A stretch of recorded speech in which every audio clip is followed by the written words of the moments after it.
Hey gang, I got an offer for you today from LinkedIn. As business to business marketers, your needs are unique. B2B buying cycles are long and your customers face incredibly complex decisions. Isn't it time you had a marketing platform built specifically for you? LinkedIn ads empower marketers with solutions for you and your customers. LinkedIn ads allow you to build the right relationships, drive results, and reach your customers in a respectful environment. On LinkedIn, you have direct access to build relationships with decision makers. Of the 875 million users on the network, 180 million are senior level executives. 10 million are C-level executives. You will also be able to drive results with targeting and measuring with their tools built specifically for B2B.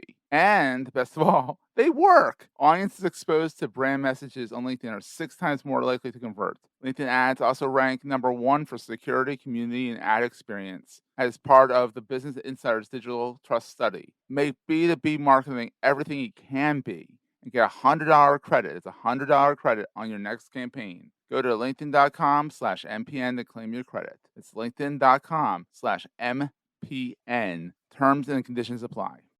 Entrepreneurs Enigma is a podcast for the ups and downs of entrepreneurship. It's about the wins and the fails that we all face being entrepreneurs, and how we learn from adversity. Every week I talk to a different entrepreneur with a story to tell. I'm Seth Goldstein. Come with me on the journey. This is Entrepreneurs Enigma. Let's get started.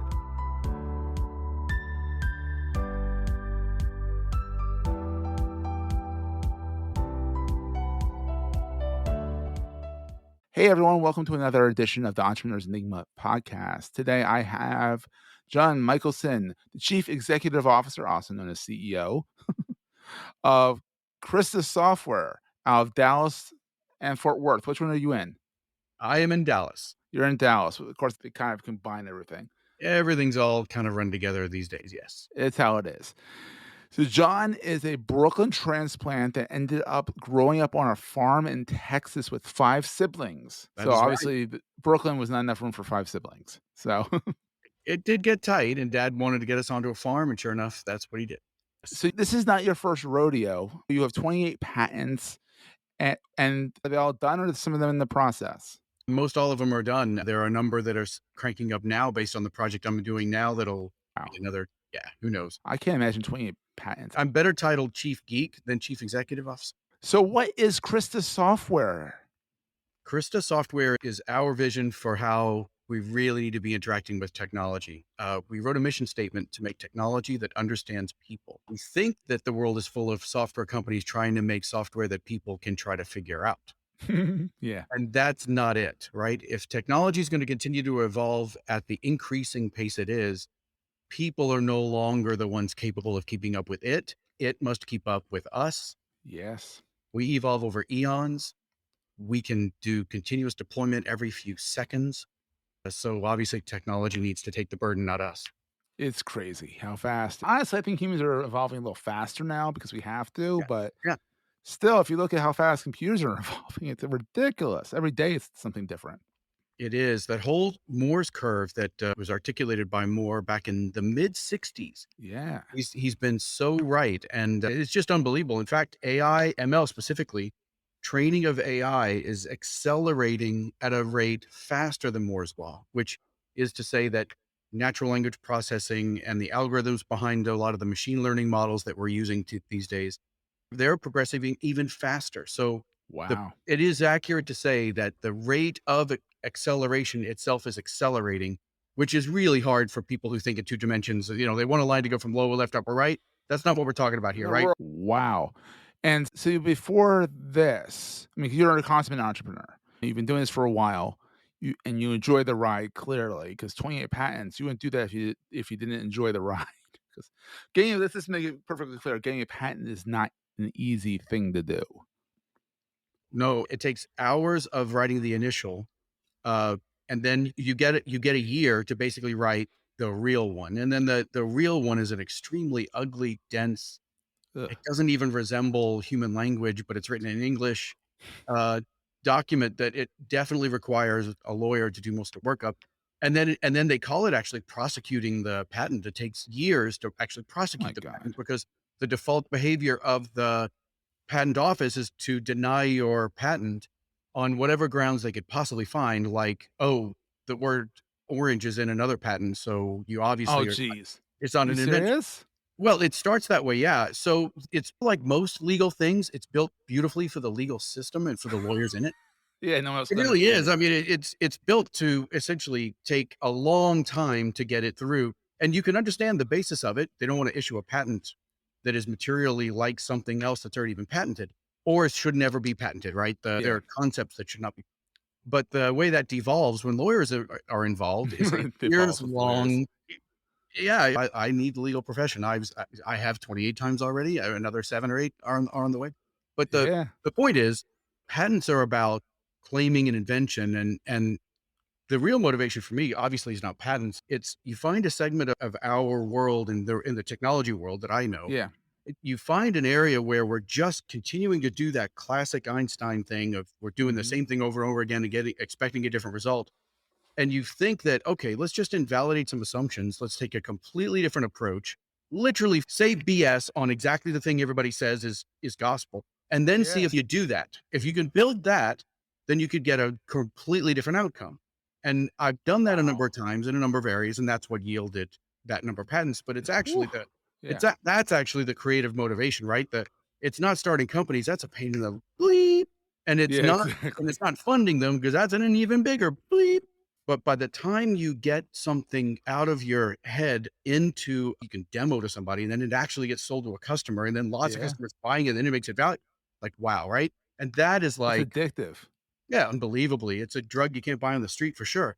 You end up needing another hit as soon as you're done with the one you're over, yeah, so I've just been doing this, So and 28 times over, exactly. yeah, I was supposed to retire at the end of I actually this project caused me not to retire. I even hired my replacement at the last startup and was working my way completely out of a job, and then this. There you Oh go. my god, your family must love you. You said you're a professional Western dancer as well. I do country western dance and other styles, yeah. Since I'm here in Dallas, I mean, you gotta do the You country western. got it. You Yeah, but got it. there's lots of different dance styles, and I do compete and socially dance quite a bit, So yep. you do step away from the computer from time to time. I do actually 3 times a week, either practice or social dance fun stuff, and then about 8 competitions a year worldwide. Oh, so Yeah. you have another project. But it's Yeah, good yeah, it's good to have something it's good to have other interests other than your day job, which is that is true. There is a lot that keeps you sane that way. When I was younger, I couldn't imagine not putting every one of the 120 waking hours into doing what I was doing, but, if there's one thing that I got getting a little bit older and doing this enough, the perspective changes just a little bit. Take your eyes Mhm. off of the keyboard for and your screen for a few hours. Go do something completely different, come back. Sometimes you're much faster. Sometimes you realize you just spent the day on something you should have never even bothered with. And the disconnect for a moment and then reconnect often is very, very useful for you. So So, you've been doing this for a while. So you've been the VP of development, you've been the CEO, CTO, SVP, chief CPO, which is chief product officer. yeah, So yeah. you've been every C something or other under the sun pretty much. Except for sales. Although I do a lot of work in sales, I just have a whole different level of respect for the work it takes to actually extract money from a person's wallet. That is a Mhm. job. It's a tough job and it's a talent. I It tried is. sales and, like, I can sell Yeah, my business yeah. and what I do, but, like, if some people can just sell, like, "Sell me this pen," The Wolf of Wall Street, "Sell me this pen." I'm Right, like, right. "Is it a cool pen? What does it do?" Like, it doesn't help me. So you've always been entrepreneurial and doing your thing. What has been, the most rewarding thing about being an entrepreneur? It's the fact that I can be a part of knowing I had impact. I'm Mhm. building something that you know is impactful, or it just crashes and burns and you move on to the other thing. And thank goodness I've actually had a great track record, and I've been super fortunate that way. Yeah. You know that you're either going to do something with huge impact, or you're going to learn from it and you're going to have Mm. another shot at it next time. You don't actually, it is really true that you either win or you learn. You only lose if you give up, and sometimes you even have to take a break. I've been a serial entrepreneur type. I've never actually I had an employee badge once by acquisition. I did my time, right? I did the best I could to see if I could be impactful at a $5 billion software company. but it just doesn't work. The level of engagement that I intend to have and the impact I intend to have on the technology and the customers, it just isn't, I just couldn't. So I did the best I could and hopefully had obviously some positive effect for for that company and those Mhm. people. I loved the time there. It was I learned a lot, which is a way of saying I failed at what I was trying to do. We're gonna take a quick break, hear from our sponsors, and get right back to the show. Hey there, it's Jason with the Marketing Podcast Network. Real quick, I want to make sure you know that the world's leading B2B Marketing Expo is returning to the Los Angeles Convention Center on March 21st and 22nd. It's high time we got back together to learn, see the latest technologies and solutions, and network, right? Join thousands of marketing professionals just like you to learn from over 250 industry expert speakers, educational masterclasses, and over 300 exhibitors. And this year, your ticket also gets you into the Sales Innovation Expo and the Marketing and Advertising Expo. So it's like 3 conferences in one. It's March 21st and 22nd at the Los Angeles Convention Center. Go to b2bmarketingexpo.us to register. That's b2bmarketingexpo.us. The Marketing Podcast Network is a proud partner of the B2B Marketing Expo for 2023. We'll see you in LA. Yeah, but you learn, but you don't fail unless you quit, really, is what it Yep. boils down to, Yep. which Yep. is I like that you either you win or you learn. The Yep. only way you fail is if you quit. That's right. So what's the scariest thing about being an entrepreneur? You're frequently risking an enormous amount of time, your money, the opportunity cost of making a good living. Mhm, You invest a lot of other people in this. You convince people to do something before there's enough proof that it would really make sense from a business perspective. So they're jumping in with you on the emotion or on the faith they have in you. And if mhm, it does crumble, it's not just a cost for you, it's a cost for your family, it's a cost for potentially you for years in finance. It's difficult for people who threw in with you if it doesn't work out. mhm. I wouldn't recommend it. I've done it my entire life. I don't know that I'd say, hey, you know what you really ought to do? I'll put it to you this way. I dropped out of college at the end of my 3rd year to start my first business, but both my kids finished their degrees and one of them Good. got 2 advanced degrees. Yeah. So if you're not totally 100% compelled to do this, do not do it. Yeah, it takes a special breed of, of person, special breed of crazy in some ways. It's the thrill seeking. People like to jump off of cliffs.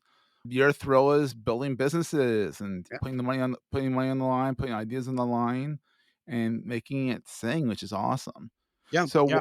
so what is the most important thing to carry with you all the time? That would be phone full of pictures of my wife and kids Yeah. because everybody does this. Everybody has to understand that dad's up all the way through the night working with the folks in Mhm. Europe or in Asia or whatever, or up early. Everyone does this. The successes that I've had, and I'm very thankful for them, would not have happened if I was constantly at odds with my family around it. Mhm. And even Mhm. now, my kids are grown and they look back on those times and they say, yeah, at times I didn't even know you were working that much. Well, because I get them to school, pick them up from school, spend a few hours with them, tuck them into bed, go back to work, right? Exactly. Work Yep. for several hours, get a few hours sleep, get up, wash, rinse, repeat. Oftentimes they didn't know, but there were times when they did. And I really appreciate that they say, hey, they taught me a work ethic. It taught me to think, Mhm. about things differently. So it worked out well, right? It doesn't Worked out always. well. People usually start this. Patient family. Yeah. That's good. Most people, first time they do this, they say, "Hey, I want to change the world, but I'm broke. So let's. So what do I do?" And they're looking for outside money. By now, I can put money into my own thing. Yeah. Still, I'm trying to change the world. And so, let's say someone has a special breed of crazy, and they want to be entrepreneurial, and it seems like nowadays more and more young adults Yep. are saying, "I don't want to work for somebody else. I want to try doing on my own." What is the best advice you can give to them besides go get a job? I think it's about understanding the risk, and if you can live with the consequences of that risk going poorly for you, then and by the way, even the people around you, right? Don't tell them this is such a sure thing. No bank in No, the world will lend me money, but it's an absolute guarantee. There are no yeah. absolute guarantees. Be super sober about. I'm incredibly excited. I think this is going to go crazy. I think I'm going to be a Yeah, billionaire, but it could all burn. I can't actually promise you anything. So please get into it with me. Only if you understand, like me, you're taking a big risk. As exactly. long as you're really sober about the risk, why would you not? If you really think you've got a great idea and you think you can generate real money with it, Yeah.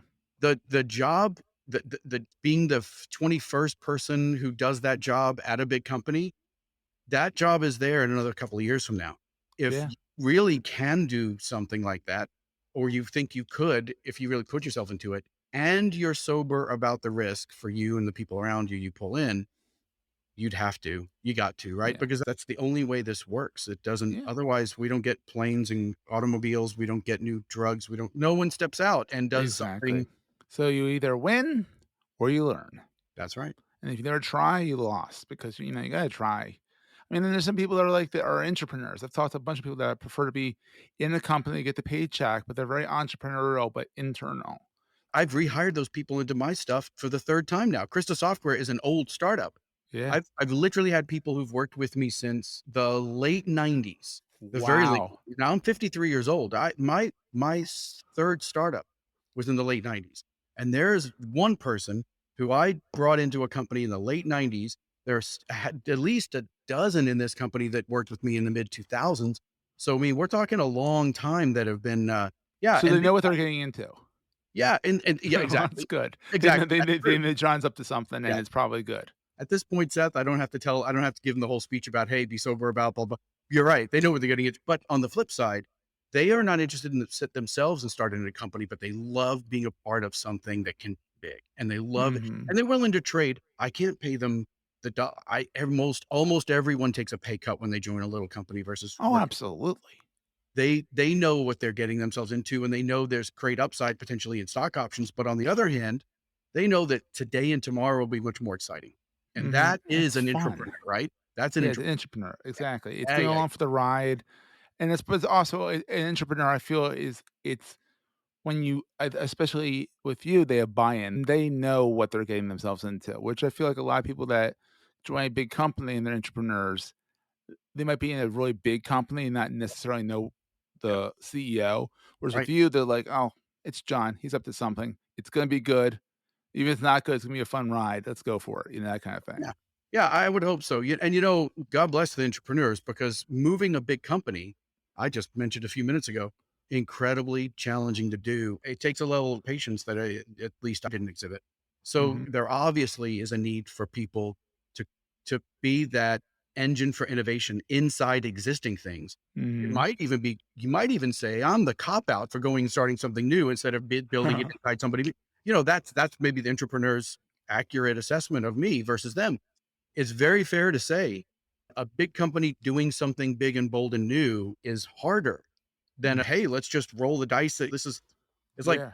You're more I look you're like more lottery, nimble. Yeah, right? Yeah, yeah, you're a lot more nimble, and this is turning a big ship versus turning a sailboat. Well, maybe exactly. not turning a Exactly. sailboat, turning a motorboat. Motorboat, yeah. Turning a sailboat's not easy. I can tell you that right now. I just watch that sort of stuff and think, how does the wind work again? How does that really?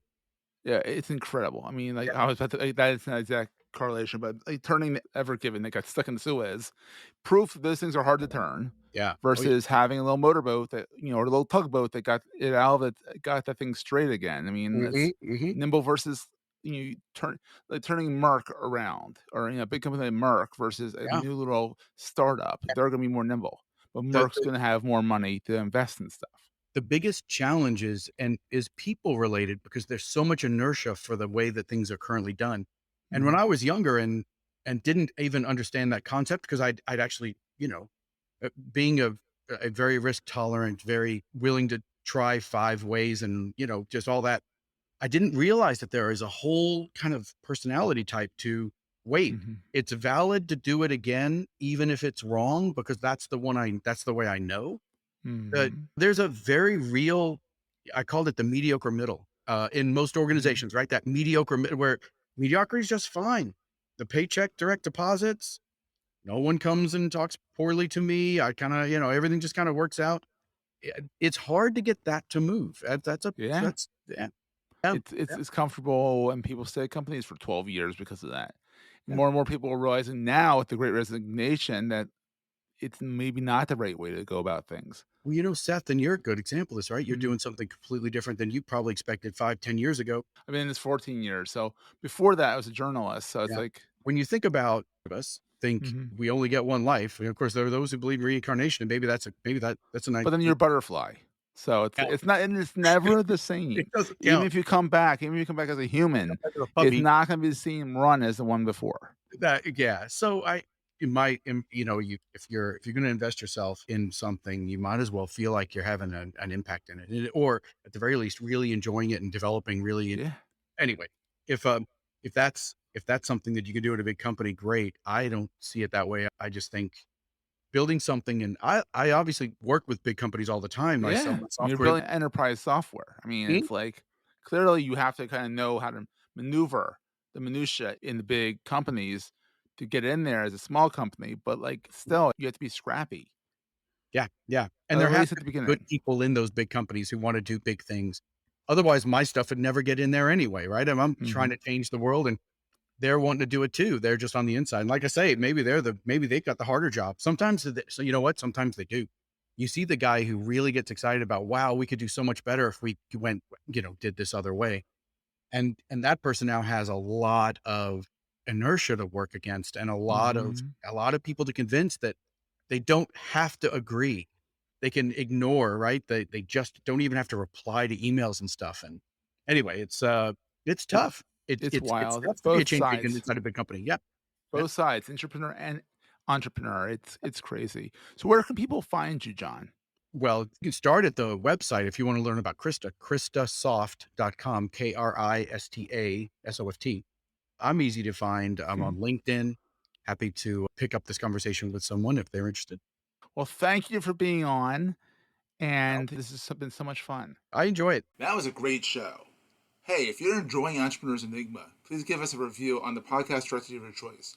We're on all of them, and these reviews really help others find the show. Also, if you're getting value from the show and want to buy me a coffee, go to the show notes and click on the link to help me stay awake while I bring you more great episodes to your ears. That's in the show notes, and I look forward to the next episode. Take care, guys.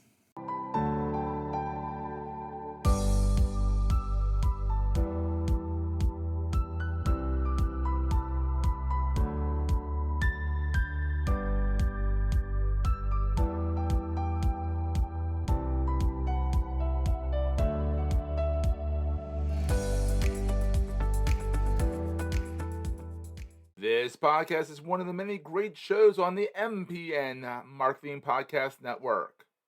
Goldstein Media hopes you have enjoyed this episode. You may know you're listening to this show along the Marketing Podcast Network, but did you know there are other great shows on MPN to help your business? Dave Delaney hosts a great podcast called The Nice Podcast. Dave, tell us what these fine folks will get out of listening. Thanks for asking. The Nice Podcast is all about helping leaders improve the way they communicate with their team members, with their prospects, with their colleagues, everybody. So that's what it's all about. Amazing. Where can people subscribe? The places that you subscribe to podcasts normally. But you can also find the show at marketingpodcast.net, of course. And you can also visit nicepodcast.co. You heard him, folks. Go subscribe. This podcast is heard along the Marketing Podcast Network. For more great marketing podcasts, visit marketingpodcasts.net.